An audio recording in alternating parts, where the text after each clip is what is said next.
Bonjour. Pendant que nous commençons à rentrer dans cette année 2021, il me vient à cœur de partager l'un des textes que j'ai écrit sur une réalité qui, du reste, est une réalité actuelle et que j'avais intitulé Au nom de mes deux patries. Ça date le temps où j'ai écrit ce texte, mais c'est vrai que ce texte cadre avec cette condition, on va dire mondiale, mais aussi contextuelle de certain nombre de pays. Et j'aimerais, au travers de ce texte, en fait, c'est une interrogation à cette époque-là qui a continué et qui a maturé aussi ma réflexion, m'interroger sur la conduite à tenir pour un croyant, notamment un chrétien, dans une situation délicate, une situation de conflit national, un chrétien qui vit sur un territoire où ce territoire est en proie à soit une guerre ou un conflit socio-politique ou un conflit politico-militaire.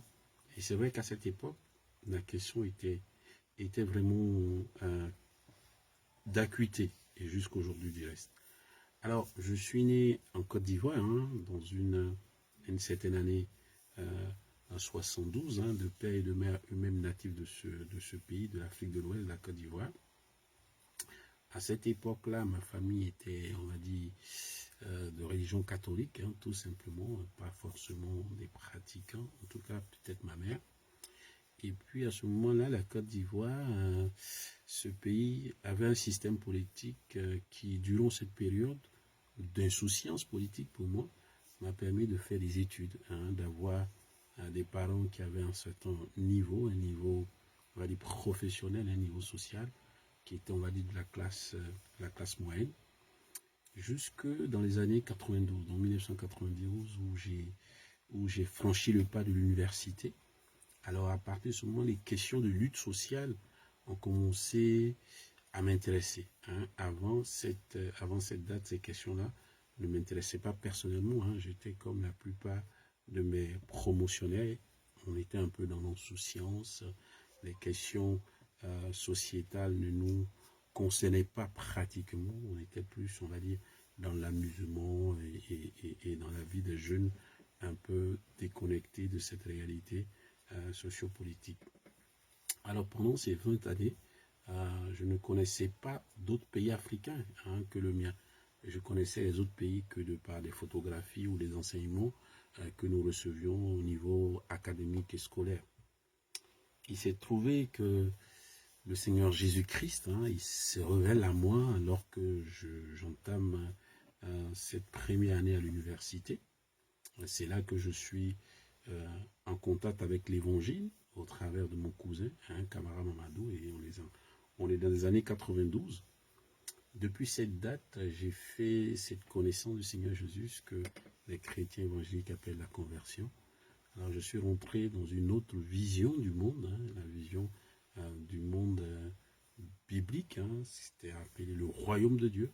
J'ai découvert et j'apprends dans les études que je fais de la Bible que ma vie doit être conduite par des valeurs de ce royaume, du royaume de Dieu, qui du reste, ce royaume de Dieu est supérieur à celui dans lequel je suis né, notamment à la Côte d'Ivoire. Mais dans le même temps et au fur et à mesure que je mature dans ma foi et dans cette nouvelle orientation de vie, j'apprends au travers des études de la Bible que je ne suis pas désincarné et que je suis aussi sur la terre des hommes, donc je suis un humain, je suis un terrien, j'habite un continent, j'habite un pays, et que de ce fait, appartenant à un pays et faisant partie de ce monde des vivants, j'ai tout intérêt à m'y intéresser, à vivre avec les choses et à faire face aux événements et aux situations de mon environnement de vie.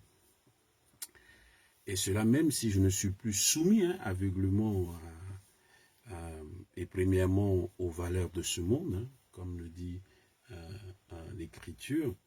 Par contre, le verset qui nourrit cette réflexion, c'est vous êtes dans le monde, mais vous n'êtes pas du monde. Et il dit, le Seigneur Jésus dit, à Dieu le Père, je ne te demande pas de les enlever du monde, mais de les garder du monde. C'est dans l'évangile de Jean, le chapitre 17. Alors, cette maturité et cette compréhension au travers des études bibliques ont commencé à me questionner. Être dans le monde, ne pas être du monde, être citoyen d'une nation, vivre dans cette nation, bénéficier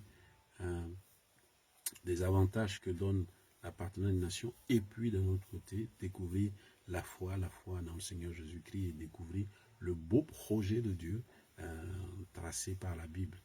Par contre, une fois qu'on a dit ça et qu'on vit des situations sociopolitiques compliquées, il y a une vraie question qui remonte, qui remonte à la surface. Ainsi donc, je découvrais en ce moment-là que j'ai deux patries que j'appartiens à deux royaumes, on va dire. Or, je le dis, c'est vrai que je disais tout à l'heure que je suis né en Côte d'Ivoire dans les années 72, à Treichville. C'est mon acte de naissance qui fait foi, mon acte d'état civil qui fait foi de cette appartenance. Et puis, je suis né un certain 11 mai 92 à l'université de Bouaké. Je suis né, on va dire spirituellement, dans la foi chrétienne, d'après l'évangile de Jean, chapitre 1, verset 12, qui dit « Car à tous ceux qui l'ont reçu, donc parlant de Jésus, il a fait le privilège de devenir enfant de Dieu. » Donc, je suis devenu un enfant de Dieu en ce moment-là. Donc, comme je disais, je découvrais que j'avais deux patries, la patrie céleste et la patrie terrestre. Alors, qu'est-ce que cela engendrait à moi? Ce qui a impliqué de facto que ces appartenances me donnaient à la fois des devoirs et des droits vis-à-vis de chacune de ces deux patries, n'est-ce pas? Il est vrai qu'il y a un ordre de priorité et de supériorité. Le royaume de Dieu, bien sûr, me donne l'assurance non seulement des choses temporelles, mais bien plus des choses de l'éternité aussi. Alors que la Côte d'Ivoire ne me donne qu'une certaine assurance sur les choses temporelles, excusez-moi. Cependant, même si le pays dans lequel on vit, notamment moi, est certes inférieur à tout point de vue au royaume de Dieu, il est évident que ce pays-là, notamment la Côte d'Ivoire, est lié au royaume de Dieu. Tous deux dépendent du maître des cieux et de la terre. Et le chemin du ciel passe par la terre, comme disait un certain auteur. Or, la question de cette double citoyenneté ne se pose pas quand les conditions de vie sont relativement stables, n'est-ce pas? Mais dès l'instant où la patrie terrestre connaît des crises très graves, la question se pose à nous, effectivement. Les théologiens ne disent-ils pas que nous avons entre autres mandats de fils de Dieu, de cohéritiers de Christ, la gérance de la terre? N'est-ce pas dire que nous avons en la matière quelques responsabilités dans les portions de terre où nous vivons? N'est-ce pas aussi vrai que la gestion de ces portions de terre s'assimile à la politique? Comprenez-moi bien, politique qui est définie comme l'administration de la cité. N'est-ce pas aussi vrai que la gestion en question fait obligation aux chrétiens d'être un agent de justice et de paix?